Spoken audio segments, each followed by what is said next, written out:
The cold was not merely an element of the environment. It was an invisible enemy that seeped into the body and the mind, slowly eroding the will to resist. It wrapped itself around every thought, every breath, every fragile moment of rest, until it became impossible to separate the cold outside from the cold growing inside us. It was a pain that did not shock all at once, but gnawed patiently, hour after hour, day after day. Fingers stiffened until they no longer felt like part of the body. Feet burned and ached at the same time, a sensation so intense it blurred into something unreal. Men would stare at their hands in disbelief, watching them tremble, wondering if they would still respond when needed. The cold of Stalingrad was not passive. It was aggressive, relentless, and deeply personal. The wind moved through the shattered city with a voice of its own, howling between skeletal buildings, rattling loose metal and broken glass like bones in a mass grave. It carried with it the smell of smoke, oil, decay, and death, a scent that became so familiar it stopped provoking disgust and instead settled into the background of existence. Snow fell constantly, but it was never clean.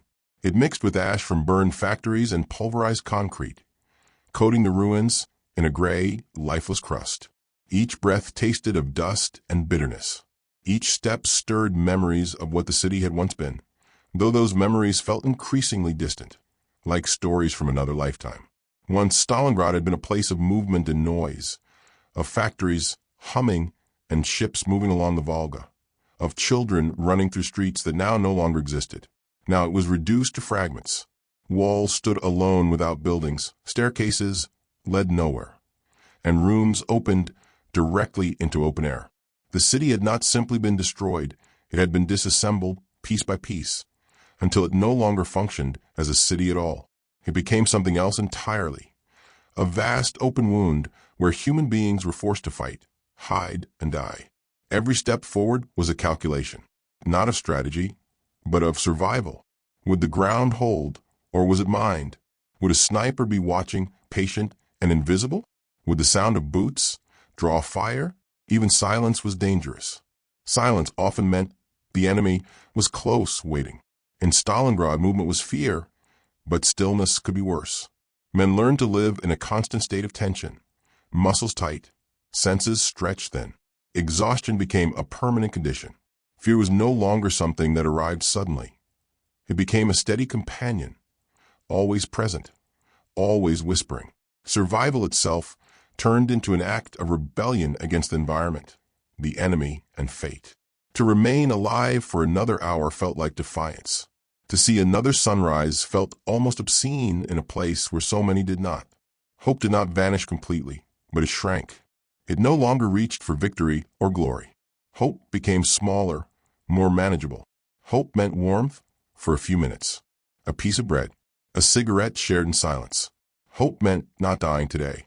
In Stalingrad, the enemy was not only the soldier across the ruins. It was hunger that hollowed the stomach until it felt like a physical wound. It was exhaustion that blurred vision and slowed reaction, making even simple decisions feel overwhelming. It was fear constant and grinding, fed by the knowledge that death could arrive without warning, without sound, without meaning. And above all was uncertainty, the unbearable awareness that tomorrow was not promised, that plans extended no further than the next hour. This was not simply a battle between armies. It was a confrontation between human limits and forces that seemed determined to break them. Stalingrad became a place where endurance itself was tested, where men were stripped down to their most basic instincts, forced to discover how much suffering a human soul could carry before collapsing under its weight. When the German army advanced toward Stalingrad in the summer of 1942, the city quickly transformed from a distant objective into the centerpiece of an immense and unforgiving campaign. To the German high command, Stalingrad represented far more than urban territory. It was a strategic choke point, a vital link along the Volga River that sustained Soviet industry and transportation. Severing that artery would cripple Soviet logistics and isolate vast regions of the country. Beyond strategy, the city's name itself carried enormous symbolic power. Bearing the name of Stalin, it was perceived as a challenge, an opportunity to strike a psychological blow that could resonate far beyond the battlefield. German soldiers marching east, believed they were continuing a familiar pattern. Across Europe, cities had fallen in weeks, sometimes days. Resistance, no matter how fierce at first, had eventually collapsed under the weight of mechanized warfare, discipline, and experience. Many believed Stalingrad would be no different. There was confidence in their ranks, reinforced by early successes and a belief in inevitability. The war, they thought, followed rules. Stalingrad would prove otherwise. The initial bombing campaign was merciless. The Luftwaffe unleashed wave after wave of air raids, turning neighborhoods into infernos. Firestorms consumed entire districts, sucking oxygen from the air and trapping civilians and soldiers alike in collapsing buildings. The sky glowed orange and red, thick with smoke that blotted out the sun. Day and night blurred together under the constant assault. When the bombs finally stopped falling, vast sections of the city were gone, not damaged, not occupied, but erased. Yet the destruction did not produce the surrender German commanders expected. Instead, it reshaped the battlefield into something far more dangerous. The ruins eliminated long sight lines and open maneuvering. Tanks struggled to move through debris-choked streets. Formations broke down. Orders lost meaning once units were swallowed by the maze of rubble. What remained was a shattered environment perfectly suited for defense, ambush, and close combat. The fight for Stalingrad quickly descended into a brutal struggle measured in meters rather than miles. Control of a factory floor, a staircase, a basement could change hands multiple times in a single day. Soldiers fought for places that had no name, no strategic value on maps, but immense importance to the men trying to survive there. The concept of a front line dissolved. The enemy could be above, below, behind, or inside the same building. This kind of combat erased any remaining illusion of glory. There were no sweeping advances, no triumphant charges. Progress was paid for in blood, exhaustion, and psychological strain. Every building became a potential grave. Every shadow concealed a threat. Warfare was reduced to its rawest form, a contest of endurance where the margin between life and death narrowed to seconds. As the fighting intensified, the idea of time itself began to dissolve. Days lost their names. Nights blended into one another, marked not by rest, but by the rhythm of artillery and the distant crack of rifle fire. Men stopped counting how long they had been in the city, because counting only emphasized how unlikely survival truly was. Instead, existence narrowed to immediate sensations. The ache in the joints, the dryness of the throat, the dull pounding in the skull after hours without sleep. Time in Stalingrad was not measured in hours or days, but in how long one could endure before the body or mind finally gave way. Food became a memory more than a reality. Rations, when they arrived at all, were meager and often frozen solid. Bread was hard as stone, sometimes moldy, sometimes mixed with sawdust or other fillers to stretch dwindling supplies. Men learned to ration even their hunger, taking small bites and chewing slowly, as if prolonging the act might somehow convince the stomach that it had received enough. Hunger sharpened tempers and dulled thoughts. It made men irritable, careless, and desperate. Arguments erupted over crumbs. Yet just as often, hunger created moments of unexpected generosity. One soldier breaking his ration in half to share with another, fully aware that both would suffer later for the kindness. Water was even more precious. Clean water was almost non-existent, pipes shattered, wells destroyed or contaminated. Snow and ice became the primary source, melted slowly in metal cups or simply held in the mouth until it softened enough to swallow. Sometimes the ice was yellowed with ash or streaked with blood, but thirst left little room for choice. Dehydration crept in quietly, bringing headaches, weakness, and confusion. In the cold, thirst was deceptive. Men often did not realize how badly their bodies needed water until it was nearly too late. Sleep, once a basic human need, became a rare luxury. When it came, it was shallow and fragmented, haunted by dreams that offered no escape. Artillery fire shook the ground without warning. Buildings collapsed suddenly, burying those inside. Even in moments of relative calm, fear kept the mind alert, refusing to surrender fully to rest. Men slept sitting up, leaning against walls, weapons clutched tightly as if even unconsciousness required vigilance. Many awoke, unsure of where they were, heart racing, expecting attack. The body might rest for minutes at a time, but the mind never truly did. The cold inflicted its own silent casualties. Frostbite claimed fingers, toes, ears, and noses without the drama of gunfire. At first, numbness felt like relief. Then came discoloration, swelling, and finally pain so intense it felt detached from the body. Soldiers would remove boots to find skin blackened, unrecognizable. Medical care was overwhelmed and often unavailable. Amputations were performed quickly, sometimes without anesthesia, in freezing rooms lit by candles or flashlights. Survival often meant permanent loss, a trade that men accepted without protest because the alternative was death.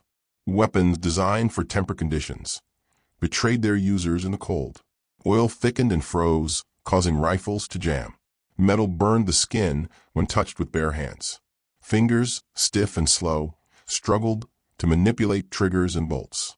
Soldiers learned to urinate on weapons to keep them functioning, an act as humiliating as it was necessary. Improvisation became second nature.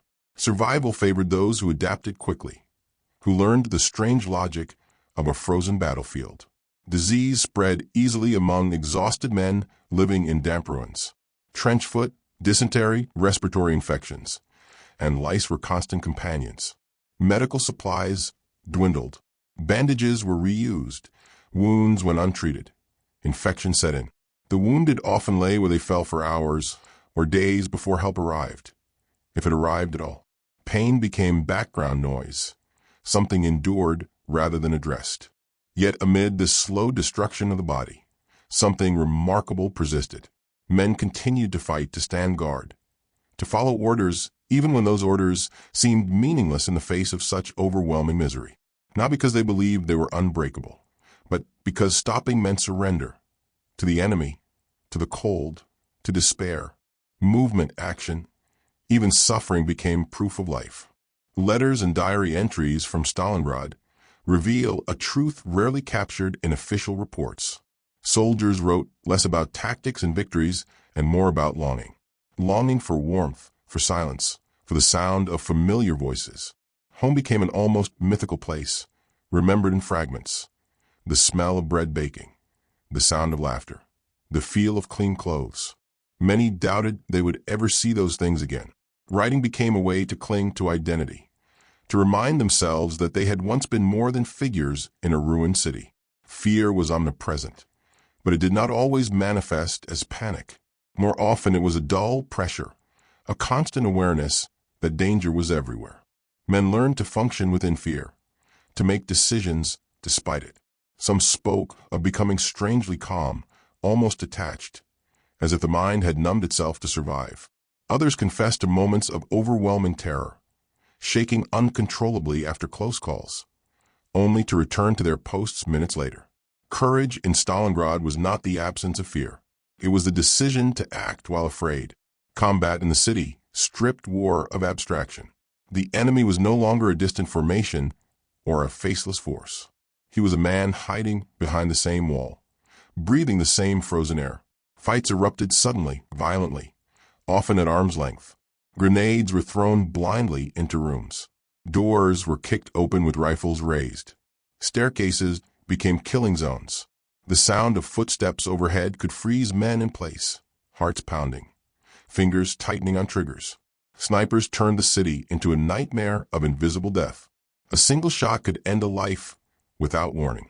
Men learned to move only when necessary, to avoid open spaces, to read the ruins for signs of danger. Helmets and heads were kept low. Even lifting one's face to look could be fatal. The psychological strain of sniper warfare was immense. It created a sense of being constantly watched, hunted, even in moments of stillness. Despite this, moments of humanity surfaced in unexpected ways. Soldiers shared cigarettes in silence, passing them carefully to avoid drawing attention. A whispered joke could briefly cut through the tension. Someone might hum a tune from home, barely audible, more for themselves than for others. These small acts did not change the course of the battle, but they mattered. They reminded men that they were still human. Civilians endured their own version of this hell. trapped within the city. Many had nowhere to flee. Women, children, and the elderly crowded into basements and cellars, living for weeks or months underground. Hunger and cold spared no one. Children learned to stay silent during bombardments, to recognize the sounds of different weapons, to freeze when told. Childhood vanished quickly in Stalingrad, replaced by instincts of survival. Mothers shielded children with their bodies during explosions. Families shared whatever food they could find, even when it meant going without themselves. People ventured into the open at great risk to search for water or firewood, knowing they might not return. Despite everything, they tried to preserve routines, cleaning, cooking, telling stories, because routine offered structure in a world that had lost all order. The presence of civilians blurred the moral lines of combat. Soldiers fought among people who were not enemies, who suffered regardless of which side advanced or retreated. War in Stalingrad revealed its most brutal truth. It did not discriminate. It consumed everything in its path. Strategically, the battle evolved into a test of endurance that neither side could easily abandon. German commanders believed discipline and firepower would eventually prevail. But each day in the city drained resources and morale. Supply lines stretched dangerously thin. Ammunition and food arrived irregularly, if at all. The winter intensified, turning logistical challenges into crises. Soviet commanders, meanwhile, accepted staggering losses to hold the city. Reinforcements were sent across the Volga under constant fire, many killed before ever reaching the front. The strategy was not elegant, nor was it merciful. It was relentless. The goal was not immediate victory, but exhaustion. To turn Stalingrad into a place where German strength would slowly bleed away, unit by unit, street by street. Every ruined factory, every shattered apartment block became part of a larger design. Resistance was maintained at almost any cost. Retreat was rarely an option. Orders emphasized holding ground, even when that ground consisted of little more than rubble and corpses. The city became a grinder, consuming men and material alike. As the autumn bled into winter, the situation around Stalingrad shifted from brutal to catastrophic.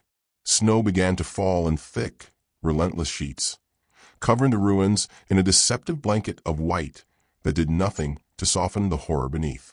Temperatures dropped sharply, sometimes plunging far below freezing, turning every exposed surface into a threat. Breath crystallized in the air. Sweat froze inside uniforms. The cold was no longer merely an enemy. It became an omnipresent force that dictated every decision, every movement, every chance of survival. For the German Sixth Army, the realization came slowly, then all at once. They were no longer advancing. They were trapped. Soviet forces, patiently massing outside the city, launched a massive counteroffensive that encircled Stalingrad with stunning speed and precision. What had once been a confident offensive became a sealed pocket of despair. Tens of thousands of soldiers found themselves surrounded, cut off from reliable supply lines, facing an enemy that now held the strategic advantage. Inside the encirclement, hope thinned rapidly. Supplies dwindled to almost nothing. Ammunition became precious. Food was rationed to starvation levels. Horses were slaughtered for meat. Leather belts and boots were boiled into a foul, barely edible paste. Men scavenged the ruins for anything that could be burned, eaten, or repurposed. Hunger transformed strong soldiers into gaunt figures with hollow eyes and trembling hands. The airlift meant to resupply the trapped army proved tragically insufficient. Aircraft were shot down, grounded by weather, or simply unable to deliver enough to sustain so many men. Each failed drop chipped away at morale. Each empty sky reinforced a growing fear. Rescue was not coming. Orders from high command insisted that the army would hold, that relief would arrive, that surrender was unthinkable. But reality inside Stalingrad told a different story, one of abandonment, inevitability, and quiet dread. The psychological toll of encirclement was immense. Soldiers spoke of a crushing sense of finality, as if the city itself had closed around them like a tomb. Days blurred together, marked only by hunger pains and artillery strikes. Conversations grew shorter. Silence spread. Some men withdrew inward, conserving not just energy, but emotion. Others lashed out, their nerves frayed beyond control. Discipline eroded, not through rebellion, but through exhaustion. Illness spread rapidly among starving, weakened bodies. Typhus, dysentery, and pneumonia claimed lives as efficiently as bullets. Medical stations overflowed with men beyond saving.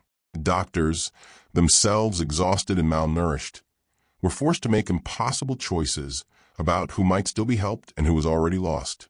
Pain relief was scarce. Death often came quietly, a man slipping away in his sleep, too weak even to call for help. Outside, Soviet forces tightened the noose. Artillery pounded the encircled area relentlessly, reducing what little shelter remained. The ruins that had once offered protection now became death traps. Collapsing buildings buried the living alongside the dead. The distinction between front line and rear disappeared. There was nowhere safe. As conditions worsened, the human stories multiplied.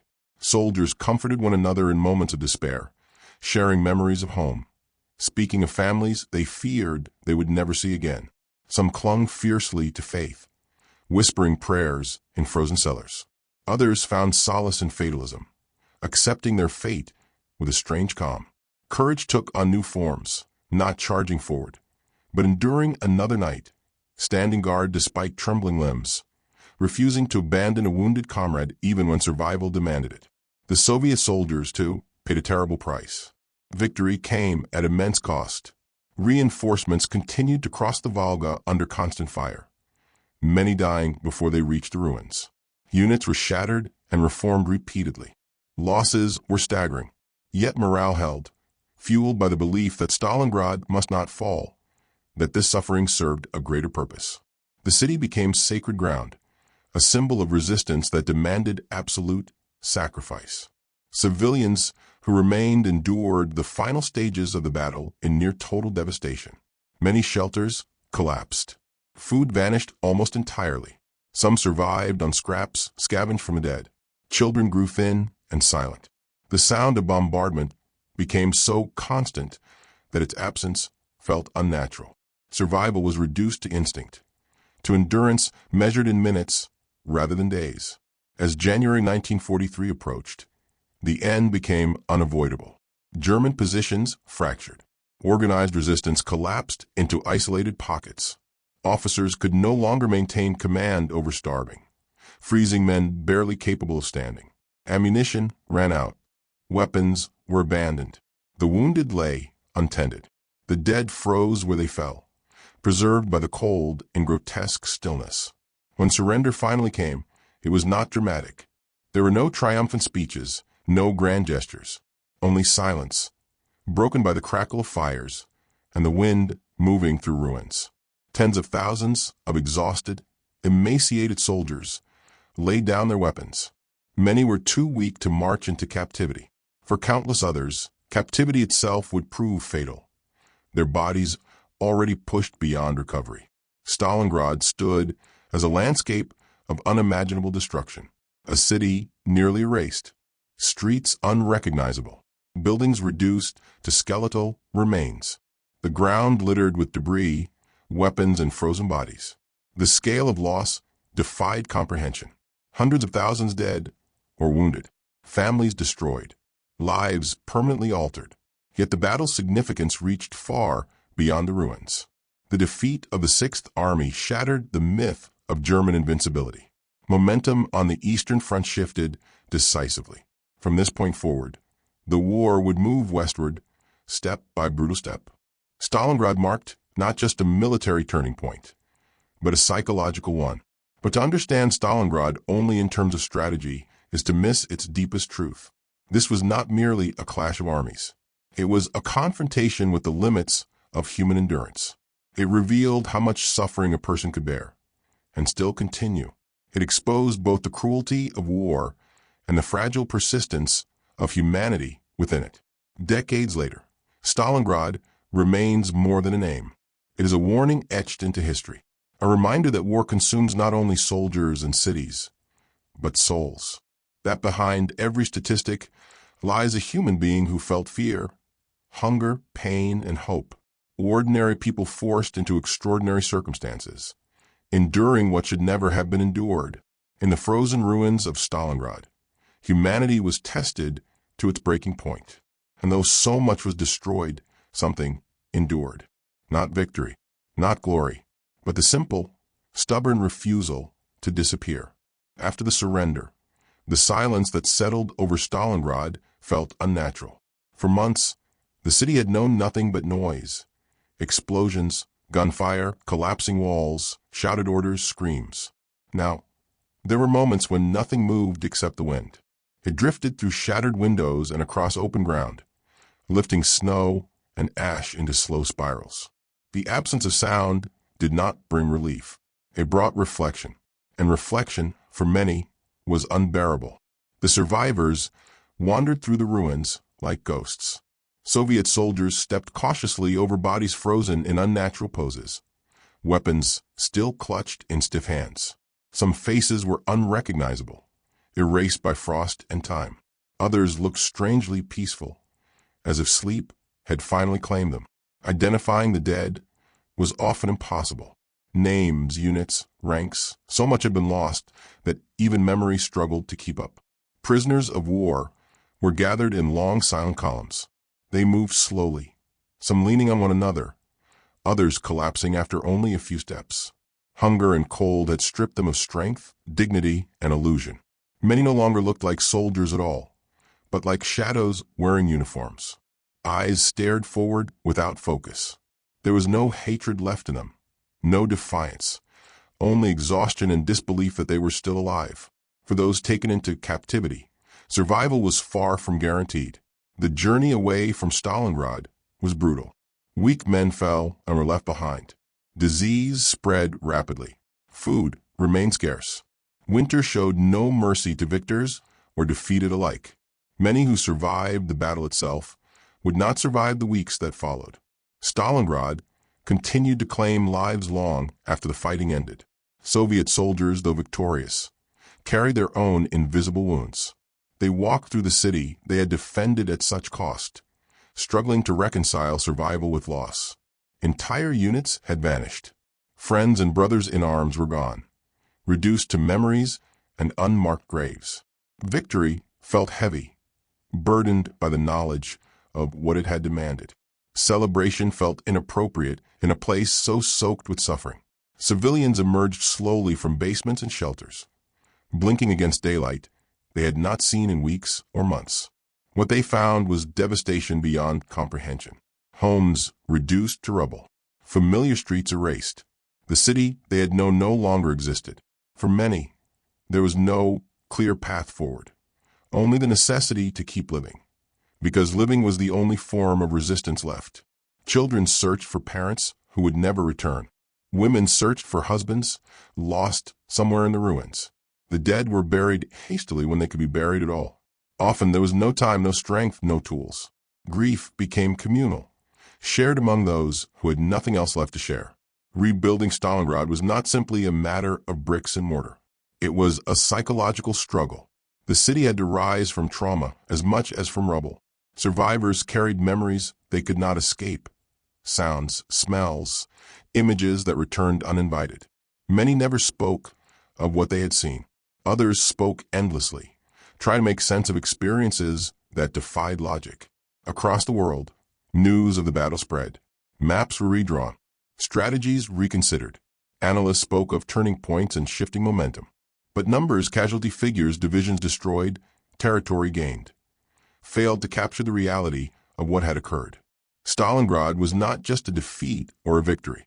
It was a wound inflicted on humanity itself. The battle altered the course of the war, but it also altered the people who survived it. Those who returned home carried Stalingrad with them for the rest of their lives. It lived in nightmares and silences, in sudden flinches at loud sounds. It lived in the way veterans looked at the world, with a knowledge few others could fully understand. Stalingrad became a symbol, but symbols can be dangerous when they simplify. Behind the symbolism lay countless individual stories of fear, resilience, moral conflict, and quiet heroism. of moments when men chose compassion in a place designed to extinguish it, of decisions made under impossible pressure, of survival that felt less like triumph and more like obligation. History often remembers battles through dates and outcomes, but Stalingrad resists that kind of memory. It demands to be remembered through experience, through cold that burned the skin, through hunger that hollowed the body, through fear that never fully left, through endurance that had nothing to do with glory and everything to do with necessity. The ruins of Stalingrad eventually gave way to a rebuilt city, renamed, reshaped, moving forward as time always does. But beneath the new streets and buildings lies a foundation layered with memory. Every stone carries echoes of voices long gone. Every winter wind carries whispers of what was endured there. To remember Stalingrad is not to celebrate destruction. It is to confront the reality of war without illusion. To understand that behind every strategic decision are human beings who pay the price. To recognize that resilience often looks less like heroism and more like quiet persistence in the face of overwhelming suffering. Stalingrad stands as a reminder that the limits of human endurance are far greater than we imagine, and that reaching those limits leaves scars that last a lifetime. It warns us of how easily civilization can collapse into brutality, and how fragile humanity becomes when survival is all that remains.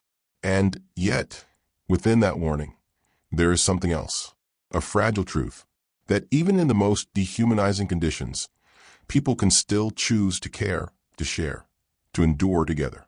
That humanity, though battered and scarred, does not vanish easily. In the end, Stalingrad is not only about war. It is about what happens when human beings are pushed beyond what should ever be required of them. It is about suffering, yes, but also about memory and the responsibility to remember, not for the sake of the past, but for the sake of the future. Stalingrad does not ask to be remembered for spectacle.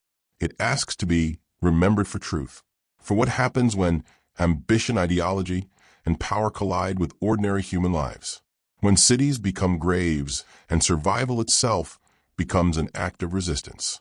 The men, women, and children who endured Stalingrad were not symbols when they lived.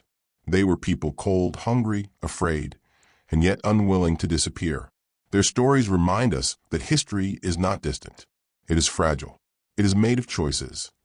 And those choices carry consequences that echo long after the guns fall silent. Stalingrad stands as a warning written in ruin and frost, a reminder of how much can be lost when war is allowed to consume everything. To remember Stalingrad is to honor endurance without glorifying suffering. It is to acknowledge courage without romanticizing destruction. And it is to recognize that peace is not simply the absence of war, but the responsibility to learn from its cost. If you stayed until this moment, thank you for listening. These stories matter because memory matters. And remembering is one way we ensure that such suffering is never reduced to numbers, never forgotten, never repeated. If this story moved you, consider subscribing to the channel. New long-form documentaries like this one are released regularly, each focused on the human side of history. Stories that deserve time, silence, and reflection. You can also leave a comment below, not to debate, but to remember. Share your thoughts, your reflections, or simply the name of someone you think should hear this story. And if you believe these voices from the past still have something to teach us today, leave a like. It helps this story reach others who are searching not for noise, but for understanding. Thank you for being here. Thank you for remembering.